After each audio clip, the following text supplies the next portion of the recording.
What is up, Jit? Later video. It is currently 8:40 p.m. Normally I'm recording these in the afternoon when I get home. But busy day. Busy day, busy week. Like I talked about yesterday or Monday or something. Tuesday I had the test.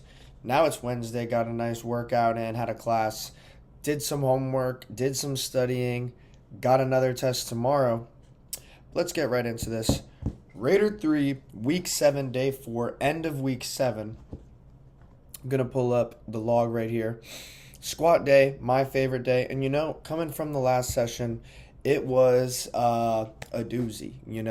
I just wasn't feeling it mentally and stuff. So it was great to have a nice squat session to get back into it. On top of that, I went to the gym alone. Now, maybe for some of you guys, that might be a down thing. Not for this guy, okay? I like going alone. No sweat to my training partner. I'm taking him being my training partner as a learning experience and a leadership experience for me. He's doing my same program. I'm trying to put him on about all these self-coaching things. Now, this is reminding me of a talk I was having with one of my good friends, not my training partner, when it was like, we were talking about some relationship stuff, him and his relationship, and he was like, oh, if my girl's asking me, what should I do in this situation? And I've been in a similar situation before. I'm giving her advice, and she's like, well, I'm going to do it my way, and ends up, suffering the same sort of lesson learning that he had learned in the past. Listening to the advice but not taking it. And I've seen this with my training partner at times where, he runs into a problem or he's having a problem and I give him a piece of advice and he's like, no, I think I'm gonna do it my way. And then it happens to be exactly how I told him it was gonna go. And then he's like, oh, maybe you were right. Or maybe he doesn't want to admit it. But I know I'm right. So that's all that matters. So anyways, definitely getting to learn more about coaching, myself through this process and through maybe giving him some coaching advice. And he doesn't always have to take it. He's a man. He can make his own decisions and learn from them. But it's a learning experience for the both of us. But yeah, I like to train alone. I definitely get more into my process and stuff. So coming from that down day, it was good to have a day alone to work out the kinks myself, especially on my favorite day. No rush, no nothing. So we had the squat, 7 reps at RPE 7. Now, last session was 7 reps at RPE 8, so this was supposed to be a less than. But, I was just feeling in that mode. I really wanted to work with something heavy, so I did 335 for 7. This is the most I've done for 7. Previously, the most I had done was 335 for 5, and that was an RPE 10, surely. I'm not sure if this was an RPE 10, but maybe it was about an RPE 9. I definitely overestimated it. So I did my back downs a bit lighter. Instead of 285, I just did 280. And we got through it. So let's jump in. Let's look at the top set. Let's look at the back down and let's talk about it. Here we go. Here's Joshy boy. And peep this, fellas. I have got the sideways video recording. I am unstoppable. Anyways, you can look at how I'm breathing. I'm breathing and bracing, taking every rep absolutely seriously. When I get to this 4th rep here, I think this is the top of the 4th. I'm like contemplating life here. I'm really like, I have to get the end half of this lift. So we're locking in, okay? And I'm loving the pace of how these squats have been moving. Normally, I think that, I don't push myself enough at times. So I'm liking how much I'm slowing it down.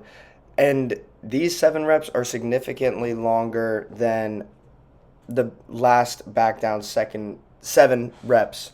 Okay, this set takes me 52 seconds. And now this is the last back down set. It takes me 38 seconds. I'm not worried about a pause at the bottom today. I'm just trying to move the freaking weight. And you can see how much faster I'm moving.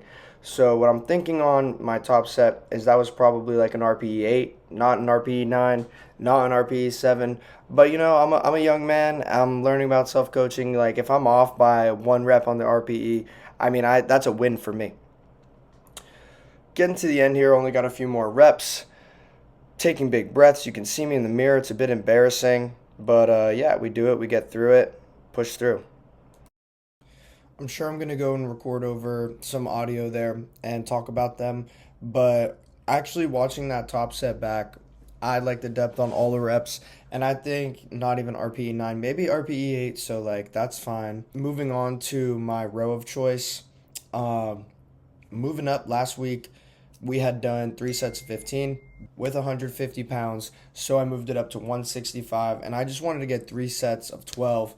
12 is the minimum rep range on this, so that's what I wanted to go for.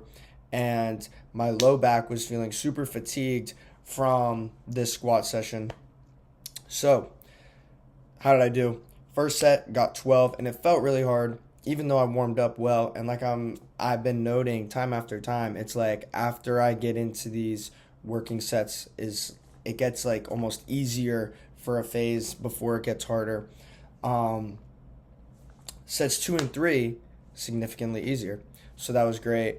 Definitely felt like I had more to give, but didn't want to push it too much. And that was my decision. Moving on to hack squat. Still working with 320. That is, I believe, 3.5 plates on each side.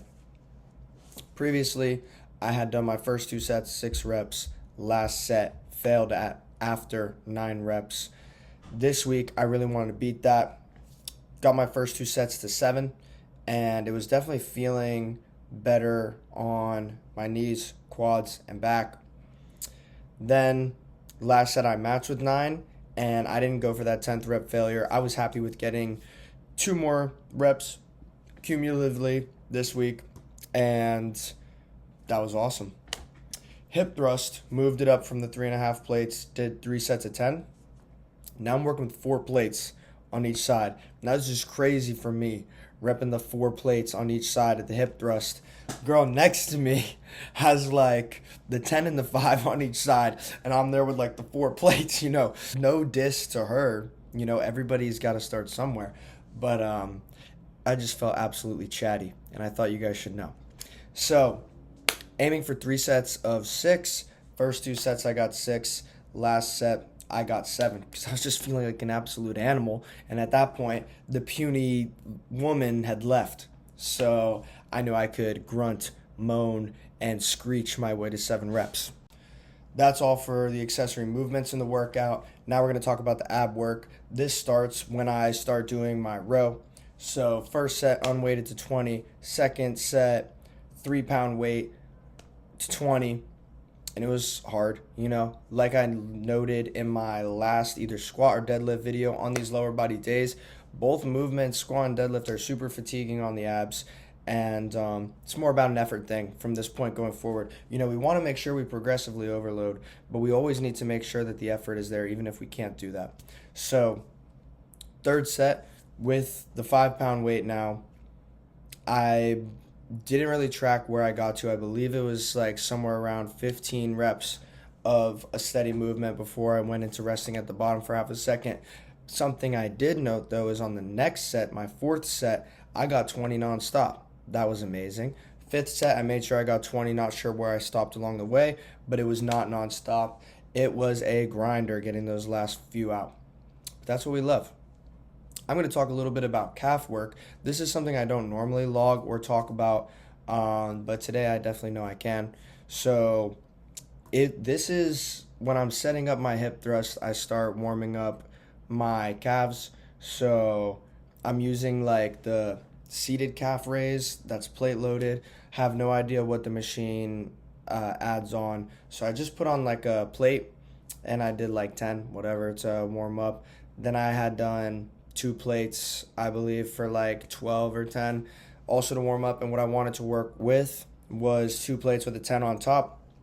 And I wanted to get like 3 sets of 15, and that's what I did. So I think now I'm going to be doing 2 plates and a 25-pound weight.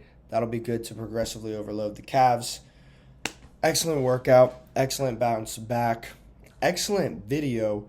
Wearing a total, you guys haven't seen this before, okay? I'm noticing I'm wearing a lot of the same things over and over again. Y'all ain't seen this before, this lime green sweater, okay? Picked this up from a clothing swap.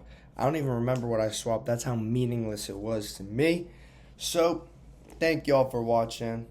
Have a good one. They thought it was over. Ah, nah, ain't over. I'ma cop that Rover, that two-door Rover. I don't want to get copyrighted, so I'm gonna stop spitting. That's not even my lines. But yeah, it's not over. Over. Physique check coming in. Last week I didn't get this. Looking a bit bigger. I mean, I think I'm a bit heavier. I've been weighing myself in.